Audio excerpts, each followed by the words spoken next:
Alors, je vais vous présenter ma façon de faire pour moi le shampoing. Déjà, il faut une température correcte pour le chien. Et je vais vous faire voir en fait ce que je suis en train de faire parce que pour elle, il me faut à peu près 2 bouteilles ou 3 bouteilles. Il y a un autre système pour laver les grands, mais je vous en parlerai une autre fois. Mais là, c'est Lady Love, c'est une petite royale, donc j'ai pas besoin. En fait, je mets 1 centimètre de shampoing dans 1 litre d'eau tiède que je suis en train de tiède à température ambiante. Savoir qu'une fois le shampoing dilué, quand c'est des shampoings très concentrés de bonne qualité, il ne faut pas il faut les utiliser impérativement dans la journée. Donc, contrairement à beaucoup qui vont mouiller le chien avant, moi je préfère mettre le shampoing dilué directement sur le chien pour plusieurs raisons.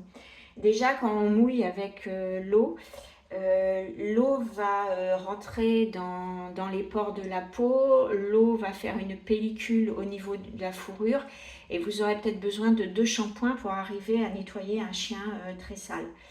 À partir du moment où je vais mettre du shampoing directement sur le chien, le shampoing va prendre la place de l'eau et ça va permettre de nettoyer en profondeur et de n'utiliser qu'un seul shampoing. En plus, comme vous pouvez remarquer, on voit à ce moment-là où est-ce qu'on a mis le shampoing, où est-ce qu'on n'a pas mis le shampoing. Parce qu'en mouillant le chien entièrement, des fois on peut oublier certains endroits. D'autre part, avec la bouteille, vous voyez que je fais petit à petit et qu'en plus, je ne mets pas de shampoing pur directement sur la peau ou le chien. Certains shampoings peuvent agresser la peau, d'autres la sécher.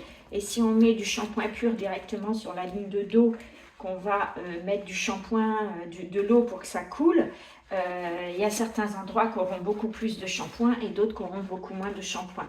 Alors qu'avec cette méthode, c'est beaucoup plus pratique. On voit où on en est. Ça permet de bien shampooiner où il faut. Et puis s'il y a besoin qu'il y a un endroit très sale, on peut repasser un coup de shampoing. Sachant qu'il vaut mieux faire 2 shampoings très dilués qu'un shampoing condensé. Ça permet également un gain d'eau et un gain de temps. Et c'est pas négligeable non plus, parce que c'est pas forcément pour le toiletteur, mais quand vous avez des vieux chiens qui ont du mal à supporter le toilettage, le fait de faire 1, 2, 3 shampoings, vraiment le chien il en a plus que marre. Il y a des animaux non plus qui n'aiment pas du tout l'eau, donc ces animaux-là, c'est pareil, ça permet pour eux que ça soit plus agréable. Quand vous atterrissez vers la tête, moi j'utilise un petit bouchon bon, n'importe quel petit bouchon, hein. Ça peut être un petit bouchon de liquide vaisselle par exemple, vous voyez les petits bouchons comme ça. Je le déboîte, je l'inscris sur ma bouteille et ça va me permettre de viser vraiment à des endroits très précis, ce qui est pas négligeable quand on fait des shih tzus par exemple, où il va falloir mettre du shampoing juste là. Là, ici, vous voyez comment je procède pour l'oreille. L'oreille est toujours vers le bas. Je savonne toujours vers le bas, ce qui fait qu'il n'y a aucune eau ou aucun shampoing qui ne rentreront dans les oreilles. Je trouve ridicule les gens qui disent de mettre du coton dans les oreilles pour protéger les oreilles, car si le coton est mouillé, et ben l'eau ira encore plus profond dans l'oreille. Ça peut faire du goutte à goutte, hein, à moins d'être très rapide. Alors qu'en faisant toujours un savonnage et un rinçage avec l'oreille dans sa position naturelle, l'eau ne rentrera jamais dans l'oreille. Ceci dit, même si l'eau ou le shampoing rentre dans l'oreille, ça n'a aucune importance. Moi, je lave directement les oreilles de mes chiens en mettant de l'eau dans l'oreille. Donc, vous voyez, ça n'a pas d'importance. Une fois que le côté est fait, eh ben, je passe à l'autre côté. Et par contre, pour rincer, je vais démarrer par le premier côté que j'ai fait. Ça permet d'avoir un temps de pause équivalent des deux côtés. Et là, vous voyez, je vais avoir besoin de 2 bouteilles.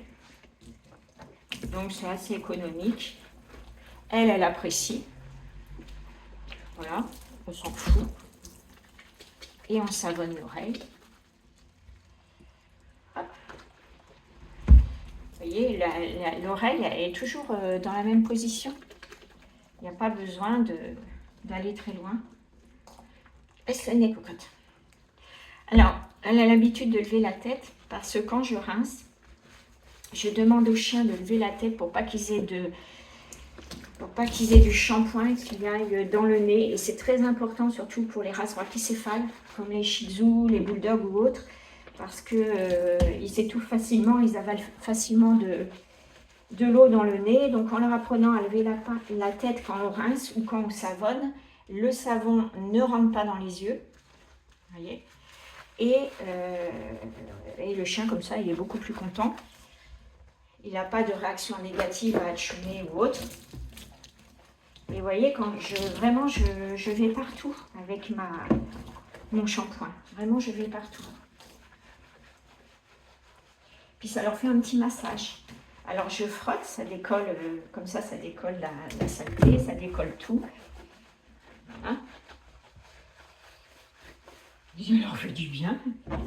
Hop, je soulève la papale.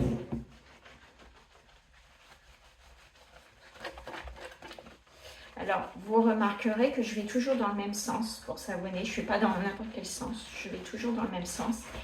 Ça permet de ne pas mêler la fourrure. Alors là, la fourrure est relativement courte. Mais quand vous avez des fourrures très longues, ça évite que le chien se mêle complètement. Voilà, cocotte. Autre chose que je fais dans le bain, mais il n'y a pas forcément besoin sur tous les chiens, c'est de vider les glandes anales. Mais ça, je vous ferai voir une prochaine fois. Donc là, je vais la rincer. Je vais juste vous faire voir la tête. Et le reste, hein, vous savez comment il se fait rincer. Donc, le chien va lever la tête. Allez. Et les oreilles vont toujours rester à plat. Pour faire l'intérieur, il suffit de juste lever comme ça. Et vous voyez, là, je peux même aller assez profond. L'eau ne rentrera pas dans l'oreille. Après, c'est un film à apprendre. Voilà. Bon, je ne fais pas toute la vidéo du rinçage. Ce qui est important, c'est que le poil crisse sous la main. Vous devez sentir le poil crisser sous la main. Si le poil crisse sous la main, c'est signe qu'il est bien rincé. Hop là.